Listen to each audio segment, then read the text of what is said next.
Bonjour à tous et à tous, soyez les bienvenus sur la chaîne Sissa Math Acco. Dans cette vidéo, nous allons étudier une suite récurrente, ok?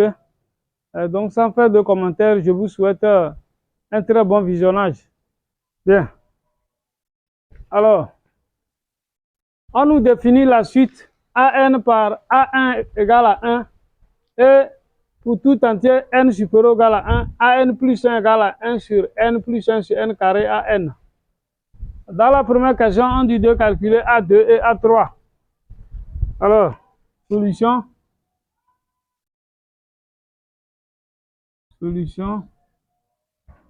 Alors, première question. Pour calculer A2. A2, ça fait quoi? Bon, on nous dit, calculons A2 et A3. Alors, si on veut calculer A2, donc A2, ça fait, on va remplacer n par 1 ici. Donc, 1 plus 1, ça fait 2. A2 égale à 1 sur 1 plus 1 sur 1 au carré multiplié par A1.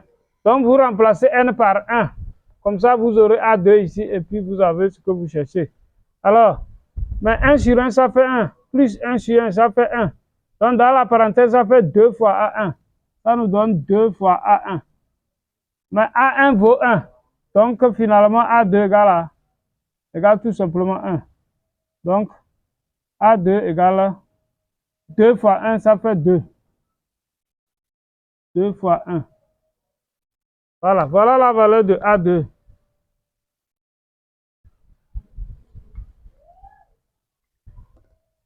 Maintenant, pour calculer A3, nous allons faire pareil. Hein, pour avoir A3 ici, on remplace n par 2 dans la relation de récurrence. On aura alors quoi?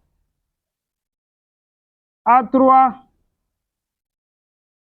ça va faire 1 sur 2 plus 1 sur 2 au carré, le tout multiplié par A2. Mais 1 sur 2, ça fait 1 sur 2 plus 1 sur 4. Ok, demi plus 1 quart, ça fait 3 quarts. Donc ça nous donne 3 sur 4 fois A2. Mais vous connaissez A2, on a déjà calculé A2, ça fait 2. Voilà. Donc finalement, on trouve quoi? Si on simplifie 2, il reste 3 demi. 3 sur 2. Donc, A3 égale à 3 sur 2. 3 sur 2. Voilà la valeur de A3. Nous allons démontrer par récurrence que pour tout entier n supérieur ou égal à 1, AN égale à n sur factoriel n moins 1. Alors, le principe de la démonstration par récurrence, je vais vous rappeler le principe de la démonstration par récurrence. Le principe de la démonstration par récurrence dit quoi? On dit, si on a lorsqu'on a à démontrer une propriété Pn pour tout n supérieur ou égal à n entier n0 fixé, ok? Donc on prend une propriété Pn comme ça, voilà. Nous voulons montrer qu'une propriété Pn est vraie, hein, pour tout n supérieur ou égal à n0 fixé. Hein? Voilà. Alors, comment il faut procéder? On procède exactement en 2 étapes. Ok, je dis bien 2 étapes seulement. La première des choses, donc, première étape. La première étape, il faut démontrer que Pn0 est vrai. Donc, première étape, démontrer que Pn0 est vérifié ou bien est vrai. D'accord? Voilà, c'est-à-dire la propriété est vraie au rang n égale à n0. Ok? Deuxième étape, il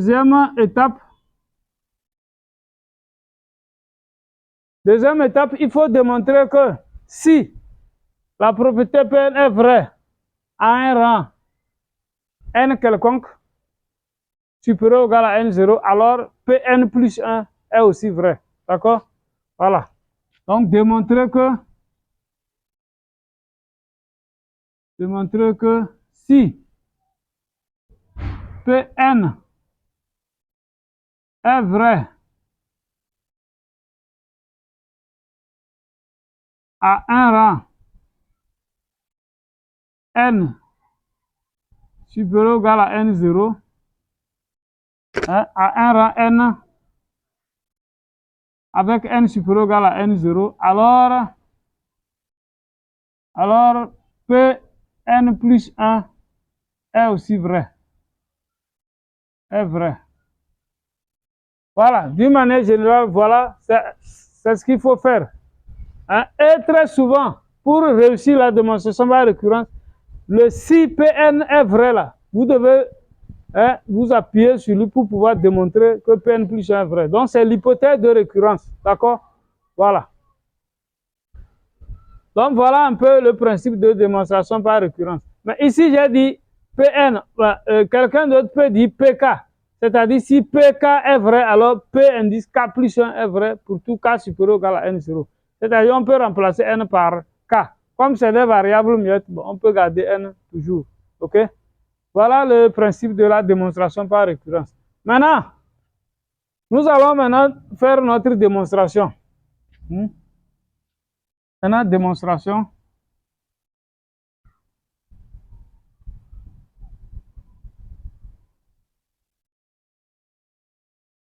Démonstration.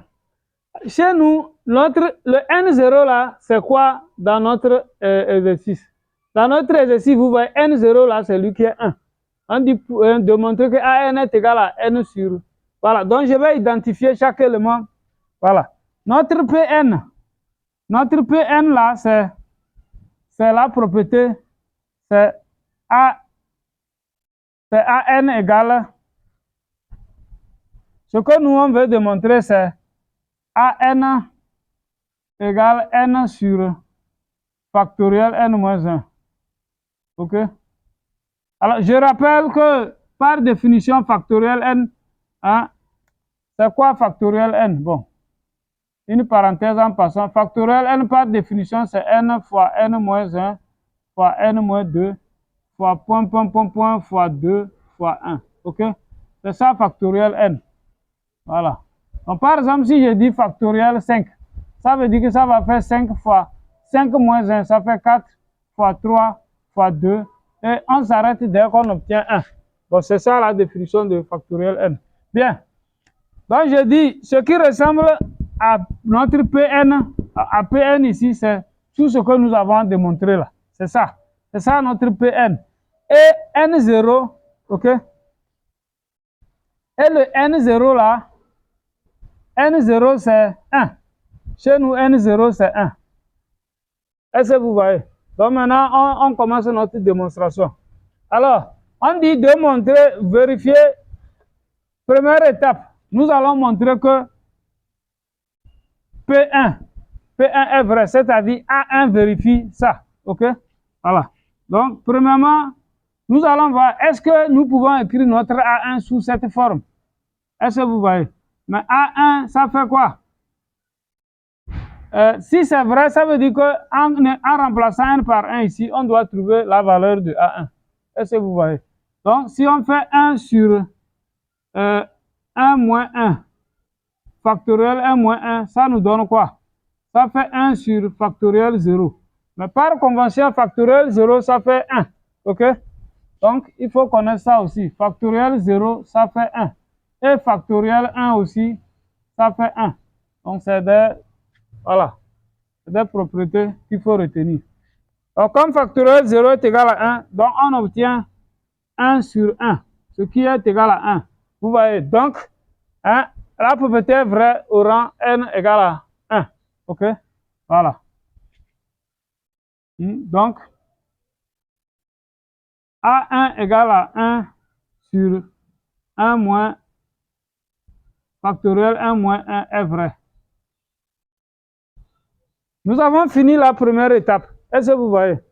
Deuxième étape, on dit si Pn est vrai, alors Pn plus 1 doit être vrai. OK? Donc, le si là, nous avons, ça dit que c'est ce que vous avez ça. Donc, nous allons supposer que Pn est vrai. Donc, chez nous ici, on va dire quoi? Supposons supposons que pour tout n supérieur ou égal à, pour tout entier n supérieur ou égal à 1, an est bel et bien égal à n sur factoriel n moins 1. OK? Voilà. Donc, c'est notre hypothèse. Et montrons que, voilà, et montrons que an plus 1 sera n plus 1 sur... Voilà, quand on remplace n par n plus 1, on aura maintenant n plus 1 moins 1, ça fait factoriel n maintenant. Vous voyez, non? Voilà. Donc, si on réussit à démontrer que an plus 1 est égal à n plus 1 sur factoriel n, dès que an est égal à ça, alors le tour est joué. D'accord? Bien. On a quoi? Nous savons que par définition,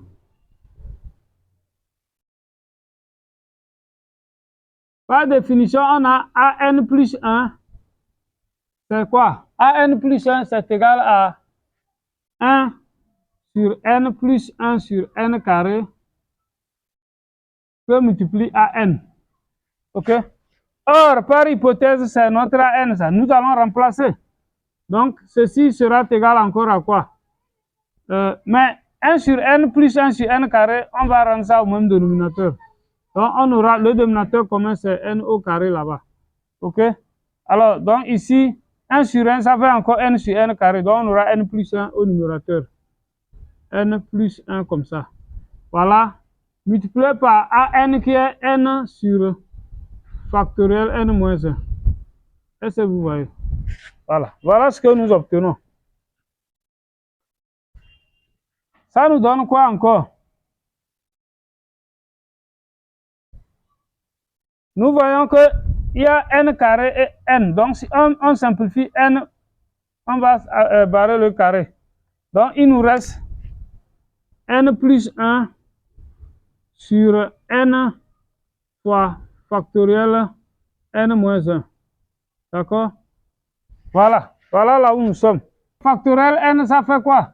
Par définition, ça fait n fois n moins 1 fois point, fois 2 fois 1. Mais si je coupe la partie là, ici, ça c'est quoi? Si ça commence par n moins 1 en allant, ça va faire ici factoriel n moins 1. Excusez-moi. Voilà. Factoriel n, ça fait n facteur de n moins 1 fois n moins 2 jusqu'à fois 2 fois 1. Donc, si on veut, quand on prend à partir de n moins 1 en allant, ça donne factoriel n moins 1. Finalement, vous voyez que factoriel n moins 1 fois n est encore égal à factoriel n. OK? Voilà. C'est-à-dire factoriel n, ça fait encore n que multiplie factoriel n moins 1. Hein? Donc, finalement, nous avons obtenu an plus 1 est égal à n plus 1 sur factoriel n. Et c'est ce que nous avons voulu démontrer. OK? Voilà. Donc, le fait que on a obtenu an plus 1 égale à n plus 1 sur factoriel n, on peut conclure maintenant que d'où, quel que soit, d'où pour tout entier naturel n, pour tout n supérieur ou égal à 1, ou bien élément de n étoile, an s'écrit n sur factoriel n moins 1. Donc, on a démontré par récurrence que an vaut n sur factoriel n moins 1. D'accord? Bien. On nous dit d'étudier le sens de variation de la suite un. Et pour cela, on pourra calculer le quotient an plus 1 sur an, tout en remarquant que le terme général an de la suite est un nombre différent de 0. OK? Voilà. Et bien évidemment, notre an est différent parce que n est un entier naturel supérieur ou égal à 1. Hein? Donc, c'est ça. Quel que soit n appartenant à chose, pour tout entier n supérieur ou égal à 1, an est bien différent de 0. Hein? Quand je dis pour tout n supérieur ou égal à AN est différent de 0, car N sur factoriel N moins 1 est différent de 0. OK? Tout ça, c'est différent de 0. Donc, ça, c'est clair. Maintenant, on nous dit d'étudier le sens de variation de la suite AN. Et pour cela, alors, et puis, on peut aussi remarquer que notre suite est à terme strictement positif. Hein, quel que soit l'entier naturel n supérieur ou égal à 1, AN est non nul et AN est strictement positif. OK? Voilà. Mais si on a une suite dont les termes sont strictement positifs, alors, pour étudier son sens de variation, parfois, on peut comparer le quotient AN plus 1 sur AN au nombre 1. OK? Voilà. Donc, on va chercher AN plus 1 sur AN. AN plus 1 sur AN, ça fait quoi? Ah, nous avons les deux nombres ici. Ça fait N plus 1 sur factoriel N, le tout sur AN. Donc, je vais multiplier, ça sera alors multiplié par l'inverse maintenant.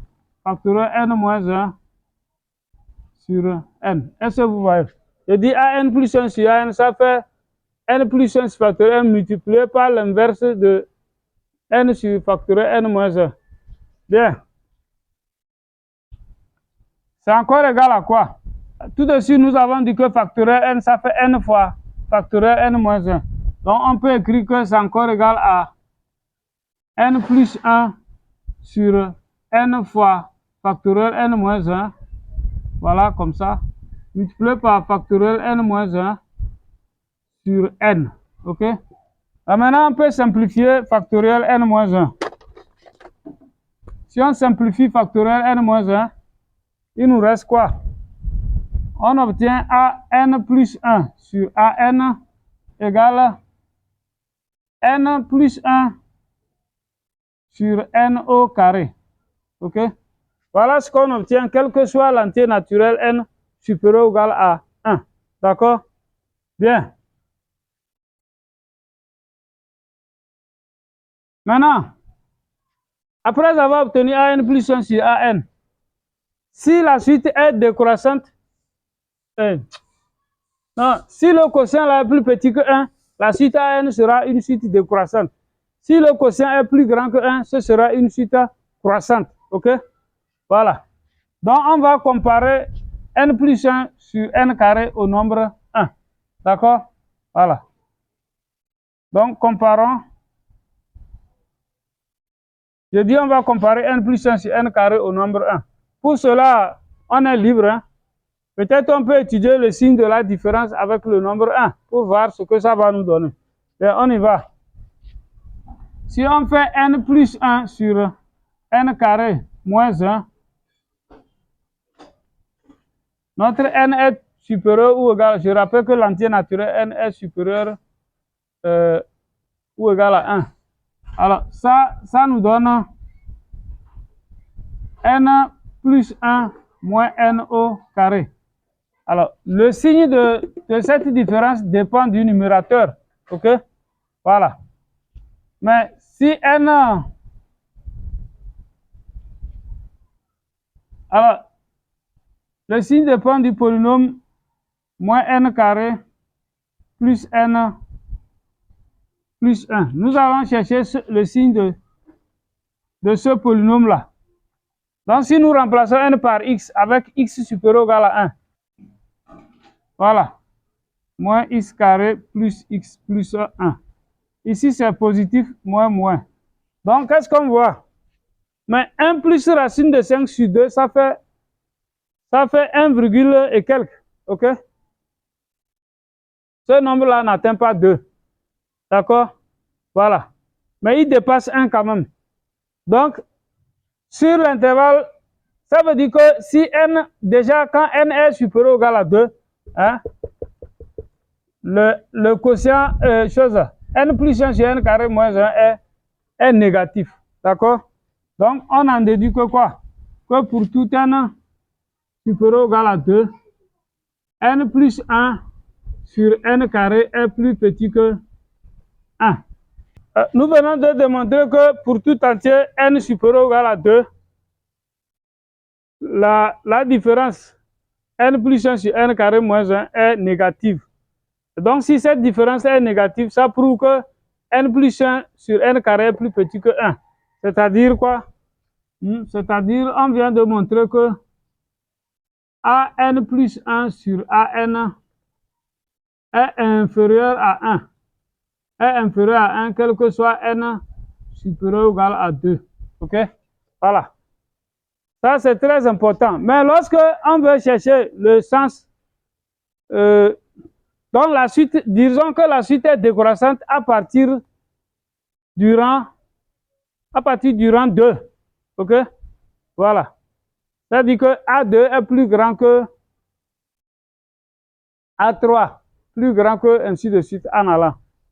Est-ce que vous voyez? Mais les premiers calculs nous prouvent cela, puisque au début, on a trouvé que A2 égale à 2. A3, ça fait 3 sur 2. Vous voyez que 2 dépasse 3,5. Et à partir de là, c'est comme ça. Mais c'est A1 seul qui fait défaut, parce que A1 est fixé égal à 1. Et 1 n'est pas plus grand que 2. Donc A1, lui, il est plus petit que A2. Mais à partir de A2, en allant jusqu'à plus l'infini, la suite est décroissante. Donc la suite est décroissante à partir du rang. Voilà. Donc on dira que pour tout n entier n supérieur ou égal à 2, la suite an est décroissante.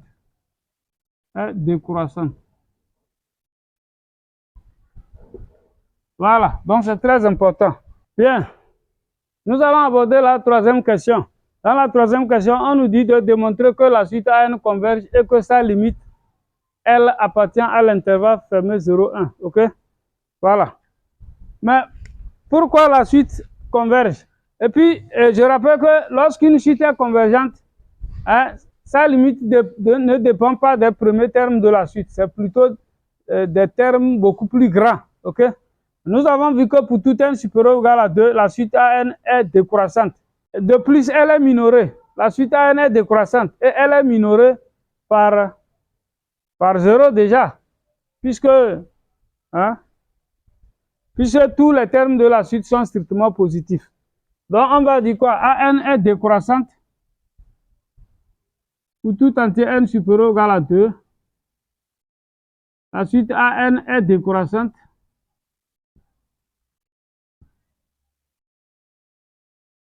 et minorée par 0. D'où elle est convergente, car une propriété dit que toute suite décroissante et minorée est convergente. Voilà. Donc, vous pouvez justifier en énonçant cette propriété, que toute suite décroissante et minorée convergent. Bien. Maintenant, on nous dit de montrer que sa limite est dans l'intervalle 0,1. Donc, si on désigne par L sa limite, soit L égale limite de la suite AN, lorsque n tend vers plus l'infini. Maintenant, on dit de montrer que, montrons que L est dans l'intervalle 0,1. OK? Voilà. Mais déjà, si AN est strictement positif, on sait que 0 est plus petit que AN. Déjà, si 0 est plus petit que AN, ça veut dire que quand on passe à la limite, cela prouve que 0 sera inférieur ou égal à la limite de AN quand n tend vers plus l'infini. C'est vrai, ici on peut avoir une inégalité stricte, mais quand vous passez à la limite, ça devient une inégalité large. C'est très important. Voilà. Maintenant, il nous reste à prouver que peut-être la suite AN est majorée par 1. OK? Parce que si elle est majorée par 1, donc sa limite sera inférieure ou égale à 1. OK? Bien, donc voyons voir comment on peut voir ça. Maintenant, pour terminer, on nous dit de montrer que la limite, si L est la limite de la suite AN, alors le nombre réel L est dans l'intervalle fermé 0,1. OK? Donc c'est ce qu'il nous reste à démontrer maintenant. Alors pour démontrer cela, alors nous connaissons AN. On sait que AN c'est N sur factoriel N moins 1. Est-ce que vous voyez? Mais quand nous prenons factoriel N moins 1, factoriel N moins 1 est plus grand que N moins 1 lui-même. Bon, ça c'est vite fait. Puisque il y a d'autres facteurs qui dépassent 1 qui multiplient encore n-1. Donc, ça, c'est une inégalité évidente. Maintenant, si nous prenons l'inverse de cette inégalité, on aura quoi? On aura 1 sur n factoriel n-1 sera inférieur ou égal à 1 sur n-1. OK? Bien. Maintenant, nous allons multiplier les deux membres de l'inégalité par n. Ceci entraîne que n sur factoriel n-1 sera inférieur ou égal à n sur n-1 comme ça. OK? Voilà. Mais nous savons aussi que la suite an est à terme strictement positif. Hein? On sait aussi que 0 est inférieur à an. Donc finalement, on a quoi? 0 est inférieur à an et an est inférieur ou égal à n sur n-1. Est-ce que vous voyez? D'après ce qu'on vient de faire. Maintenant, en passant à la limite dans cette inégalité, on aura quoi? Ceci entraîne que la limite de 0, ça fait 0. 0 sera... Ici, on peut avoir l'inégalité stricte, mais quand vous passez à la limite, il faut que ça devienne une inégalité large. Donc, c'est des propriétés mathématiques. OK? Donc, on aura 0 inférieur ou égal à la limite de an. Limite de an, quand n tend vers plus l'infini, inférieur ou égal à la limite de n sur n-1, quand n tend vers plus l'infini. Finalement, on obtient quoi? On obtient 0 inférieur ou égal à... Mais la limite de an, on a dit c'est L, qui est inférieur ou égal. La limite de n sur n-1 à l'infini, c'est comme une fonction rationnelle. Donc, on prend n sur n, ça fait 1. Cette limite-là vaut 1. Vous voyez, non? D'où la limite L est bien dans l'intervalle 0, 1. Voilà ce qu'il fallait démontrer. Alors, chers amis, notre vidéo prend fin ici. J'espère que vous l'avez aimé. Si c'est le cas, n'hésitez pas de mettre des likes, ok? Et si vous n'êtes pas encore abonné, n'oubliez pas de vous abonner. À bientôt pour une nouvelle vidéo.